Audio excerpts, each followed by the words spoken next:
there, viewers. It's another wonderful Monday, and this is the Brunch Show on Valley Chain TV, TVS for short. My name is Patience Moses, your host on the show. And as usual, I have the newspaper review segment and the entertainment segment today, being Monday.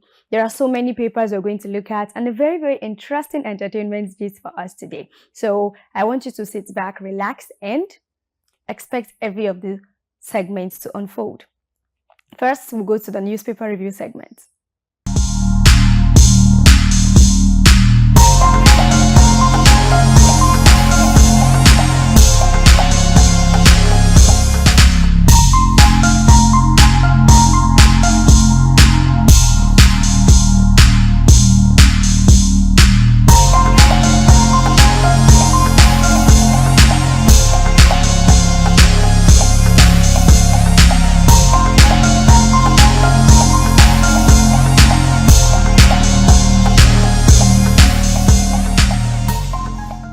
All right, thank you for joining me on today's newspaper review segment. And so many stories, but we're going to pick a few and very topical ones to discuss today.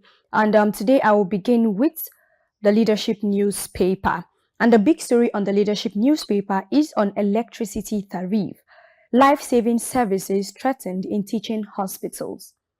We pay between 2.5 and 4 million naira daily to discos, CMDs lament. Stakeholders seek special tariff regime for health sector, and Lagos government switches hospitals to own power plants.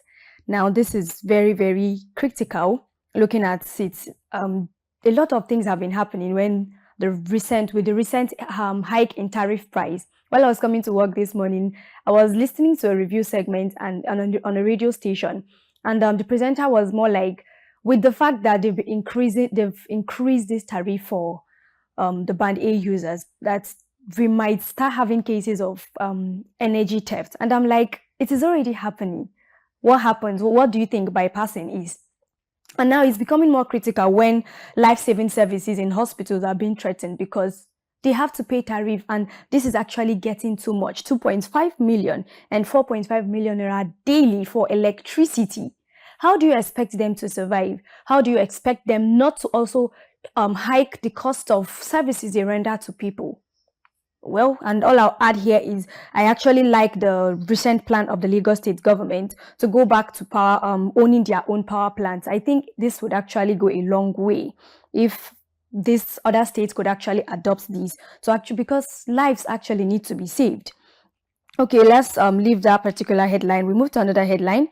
NAS vows to protect 650,000 barrels per day Dangote refinery. Well, that's a very good vow.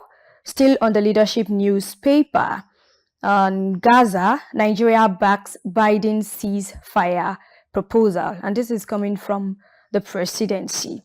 Away from the leadership newspaper, we move to Nigerian Tribune. And the big story here is on anti-open grazing bill. Mieti Allah Pandev Ohanaize in fresh row. Lawyers insist on proposed law. Farmers herders crisis. Threat to corporate existence of Nigeria. CUPP. And the news about anti-grazing has been everywhere, and the decision to change into ranches has also been everywhere. So we hope that it gets approved, and we see how this helps to kind of come in between the farmers and the herders clashes, always complaining the cattle are eating into our farm produce and all of that. So we hope that this bill, if it gets passed, is going to come a long way in reducing this clash. Still on Nigerian Tribune, soldiers killing, army raids IPOB's camp in Abia, kill 6. And still we have NDLEA arrest Nigerian and 19 others with illicit drugs.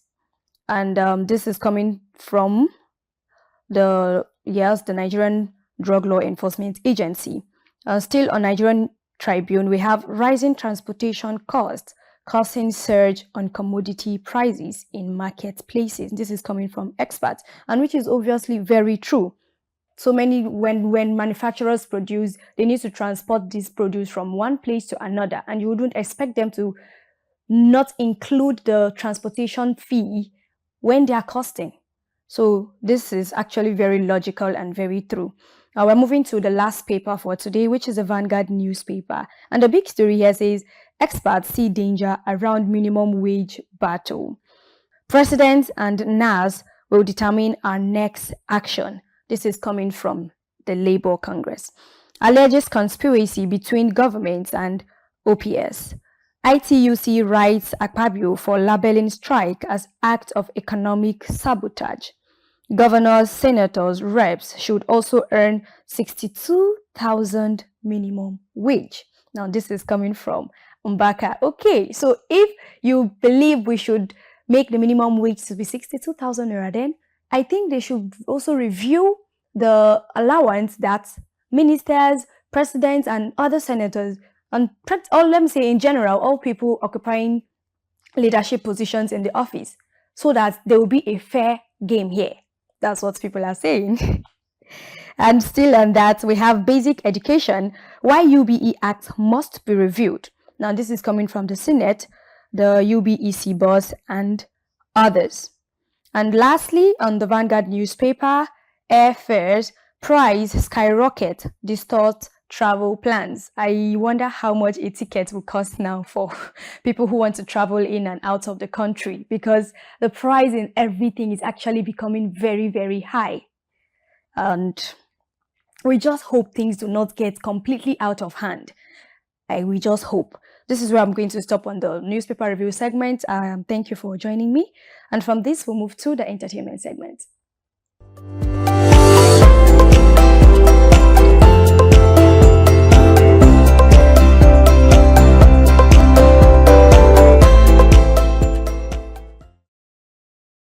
All right, now this is the entertainment segment, and I know you're wondering, what does Patience have for us today? Well, I just have one story for us today, and it is about the fact that our very own Temi Otedola is now an ambassador to French-based big multinational cosmetic company, L'Oréal Paris. Well, this is a very big achievement for her, and it's a very big brand, and which I would say most people would see this as a very, very big achievement for Temi Otedola, because obviously she's the first Nigerian to have actually gotten this feat, which is a very, very big one. And just note so many details about the story. That is why I'll allow Essay Ufoma to give us the details. Over to you, Essay. Temi Otedola's new achievement was disclosed in a statement signed by Isiama Onanigwe, the General Manager for Makeup in the Sub-Saharan Africa Zone at L'Oréal. According to Onanigwe, Temi's unique style, confidence, and passion for beauty perfectly embodies the L'Oréal Paris ethos of empowerment and sophistication. The partnership marks a new era of glamour and innovation in beauty for the African region and Nigeria, as L'Oréal continues to celebrate and cater to the diverse beauty of African women. Temi Otedola's journey with L'Oréal Paris Makeup promises to celebrate beauty, empowerment, communities, and cultural richness, resonating with audiences across sub-Saharan Africa and beyond. Thank you so much, S.A. Ufoma, for the details on the stories. And now, like they said, this is going to be a very big opportunity for Nigerians and African countries at large. And as they continue to celebrate beauty, empowerment in African communities, we hope that every other part of Africa gets to have a place in this amongst these multinational companies. Well, this is where I'm going to bring it a wrap on the show.